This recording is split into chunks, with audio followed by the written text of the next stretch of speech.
Um, I just want to have some divine thoughts. We share some divine thoughts with you guys. Today is the full moon. It is the 1st of October 2020. And I just want to discuss what the symbolism of the full moon to us African people and in spiritual concepts. So the full moon is very important for, has always been important, and well, different forms of the moon in spiritual concepts. And most of you probably know that even um, Judaism, Christianity, Islam, the moon is very key to their faith. And also, we all know that the moon, the Easter always falls on a different time of the year. People always ask, why does Easter or Sunday, Resurrection Sunday, why does it fall on a different time of the year every time? It's not consistent. Like, for example, Christmas happens on the 25th of December. So the reason for that is that the Resurrection Sunday falls on. Thanks, Mr. Jones. Yeah, I moved to a different spot. At least I can get better reception here. So the Resurrection Sunday always happens the first Sunday after the full moon. So the full moon is very important, and also other types of moon. But today we're focusing on not types of the moon, but forms or stages of the moon. So we're just gonna discuss the key elements of the full moon and what it means. I will give my own interpretation of what the full moon represents in my understanding. So um, the full moon, I will basically have my basis from a biblical allegory, which is a text in the Bible that says, "Unto us a child is given, unto us a child is born." I beg your pardon, and unto us a son is given. So, what that text implies is that a son is not born, a son is given, only a child is born. So, when we look at that, the son speaks of maturity. Why do I say the son speaks of maturity? Is another biblical text that says that the creation is eagerly waiting for the manifestation of the sons of God, not for the birth of children. So within the biblical text, we find that we have the new creation. People speak of being born again and then all these kind of things.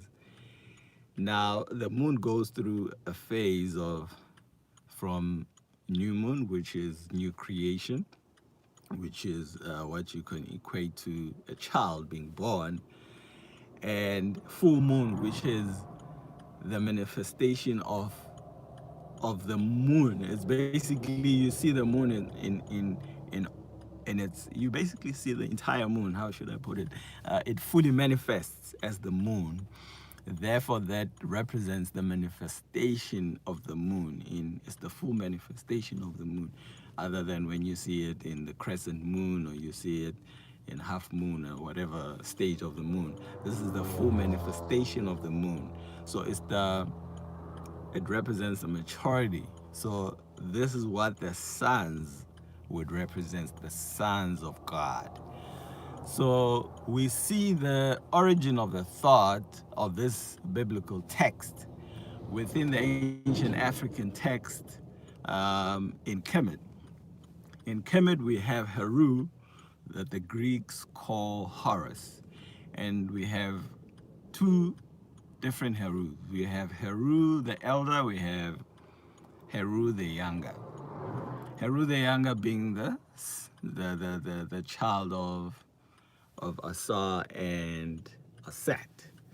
So Heru the younger, to me, then represents the child being born, because we the focus is on him being born on the 25th of December.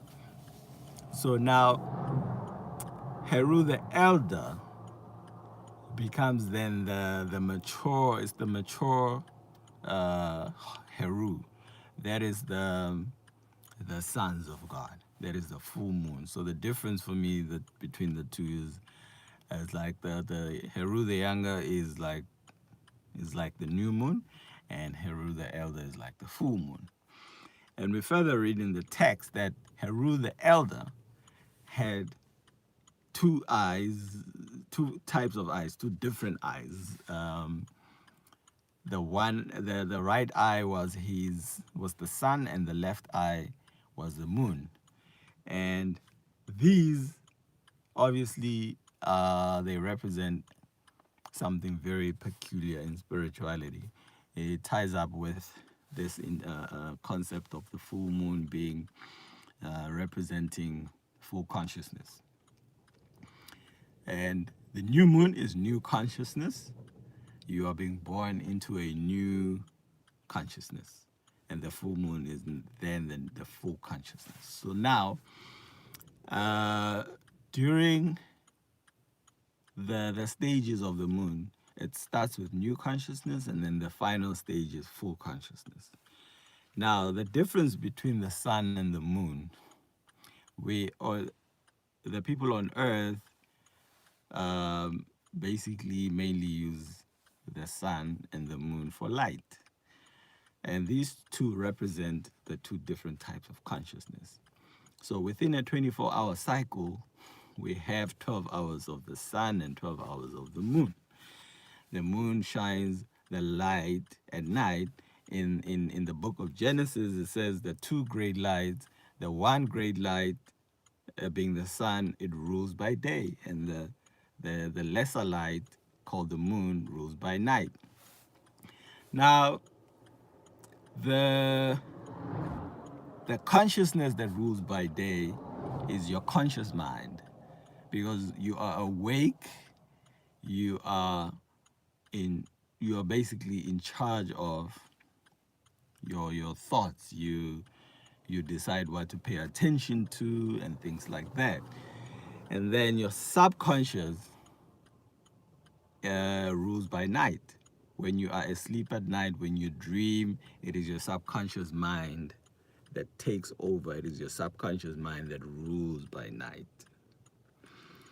However, the moon does not get light from itself. It gets light from the sun.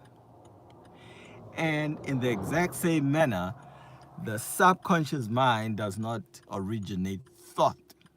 The subconscious mind, it only emanates or reflects the thought of the conscious mind.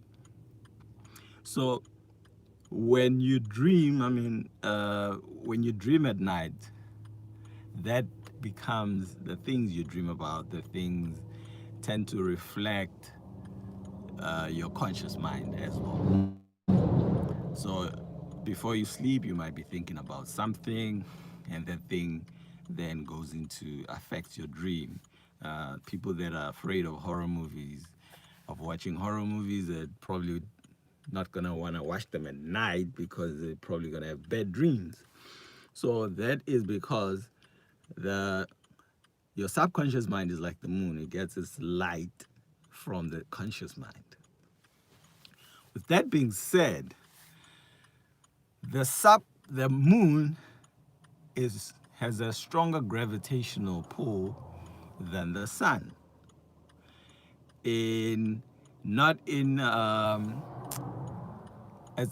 Obviously the sun has a stronger gravitational pull, but in terms of the effects on Earth, the moon has a much stronger gravitational pull than the sun in that aspect. For example, we know now that it's full moon, and the moon has major effects on the sea.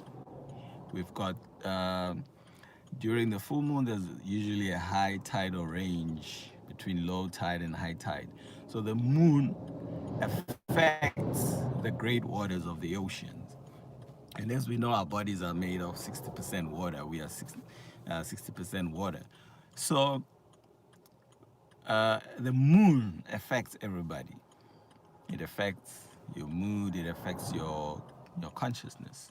So when you are not aware of of the moon having an effect on you, you are like a person who whose conscious mind, if you're not in charge of your conscious mind, then whoever controls your conscious mind controls your subconscious mind. So where you have control is where you can control your conscious mind and align your through your conscious mind you have the power to give light to your subconscious, uh, informing your subconscious what to gravitationally pull towards you. So this is where the whole consciousness of the moon comes into play.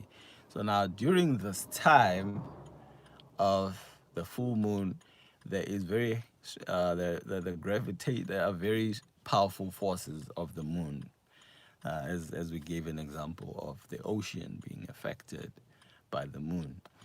So during this time, I personally um, do my monthly fasting. I fast during uh, basically the day before the full moon, and I fast on the day of the full moon and on the third day or the day after the full moon. The reason for that is I recognize the recognize and also conscientize myself of the full moon and its effect on us, and therefore taking charge of my conscious mind to influence my subconscious mind so that my subconscious can only bring what I intended. So it's all about intent, driving your intent being the center of what happens around you. So yes, I'm sure everybody has heard the whole concept of The Secret, which I haven't really read the book or investigated it in detail. I just know it on the surface from what people talk about. But I think what I disagree about the whole concept of The Secret, as I said, I've never really read the book. Perhaps I might be disagreeing with how people have interpreted it to me. But with the whole concept of thinking, is not about what you think consciously. Um, it's more about, it's not, is what the great Credo Mutwa uh, he described or he defined as the mother mind. And he says that women think from their pelvis. So my understanding of thinking, uh, you draw what you think. It's about vibration. It's about the energy you send out. It's not really about. It's not really about. I wanna be rich. I wanna be rich. I wanna be rich. As I was discussing with my friend this morning, that everybody wants to be rich, but you speak to most people about wealth, and you find that they generally gravitate towards the negativity around wealth. And for example, when you find a black person that's rich, they gotta be Illuminati, or they gotta be if you deep in Africa, they gotta be Bakendla, which is to the dark science of getting rich and human sacrifice and all these things. So so what I was telling, he was asking me that how come he wants to be rich? How could he be sabotaging but I want to be rich. I'm like, everybody wants to be rich. But when you have your mind gravitating to the first thing you think of when it comes to wealth, all the negative things about wealth, wealthy people, rich people, you think of rich people as evil people. uh, we're not saying that there are no. There's a lot of wealthy, many wealthy people are evil in how they got their wealth in unrighteous ways, not through ma'at, truth, righteousness, and justice. However, there are millions of people who have gotten their wealth through the right channels and through my art and being righteous and doing things right. So the problem then is not really whether it's true that people do get their wealth through illicit ways. That is not the question. The question is how come you know more about those ones and you cannot give me a few biographies of those who gotten their wealth through intelligence and hard work and yeah, wisdom. So that because it's all about paradigm, everything is true out there. So it's not about what is true, is what is there are many things that are true, or whether they are opposites, they both true. um, Something that it's just like we cannot, human beings are not the same. uh, that's why I love the story in Kemet, how they speak of Asa and Set, his brother, the pastoral people and the um, the people of Asa who embraced the art of agriculture. And these two people, um, don't want to go too deep into that story.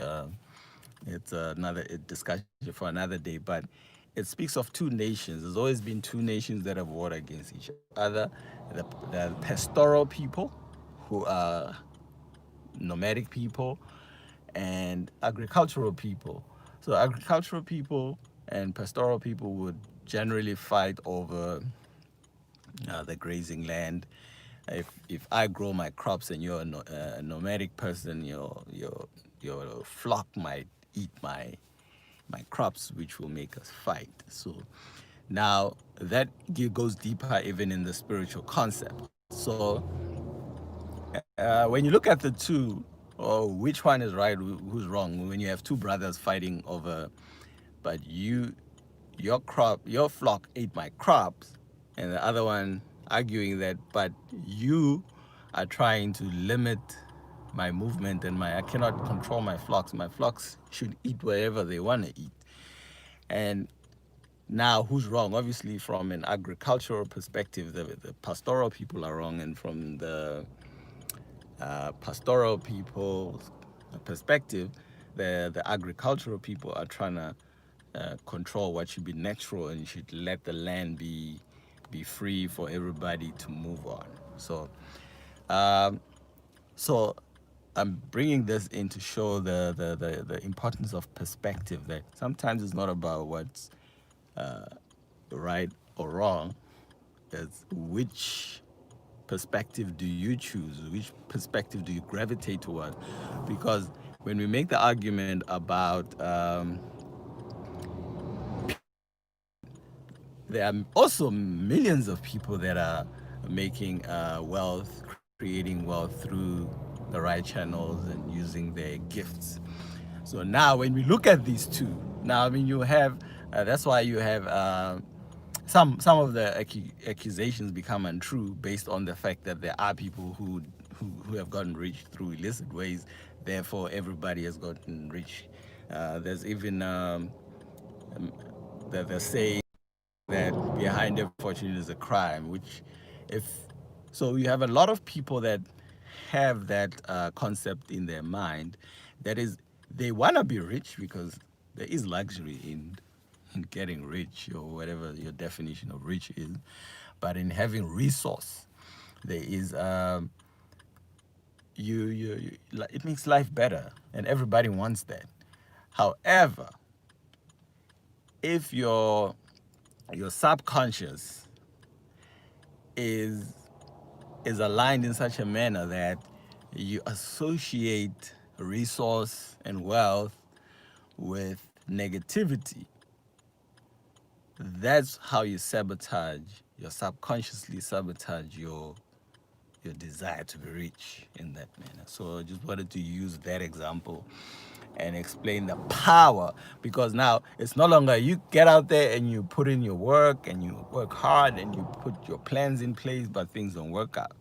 That comes to show that the subconscious has a stronger gravitational pull when it's time, when it's now full consciousness, full moon. So during that time, there is no, yes, at one point during the new moon, you had time to be in control of and dictate to your subconscious what it needs to think. But when it's time for the subconscious to rule the nighttime, you no longer have control over the subconscious. The subconscious is the one now that rules. It rules by night. So now you have no choice but to be in line with the subconscious, because you are the one that instructed it through during your day consciousness, your sun consciousness.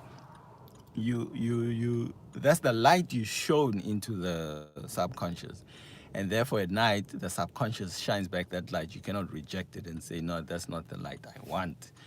That is what you had put forth out there. So hence Heru the elder has these two eyes, the left eye being the moon and the right eye being the sun. And my understanding of that is, when you look at eyes, they are in one line, they are aligned. You don't see an eye above and the other one on the skewed at the bottom. This speaks of these two consciousness being aligned in some form of eclipse. So when the sun and the moon are aligned, when your conscious mind and your subconscious mind are aligned, therefore you become the Heru, the elder.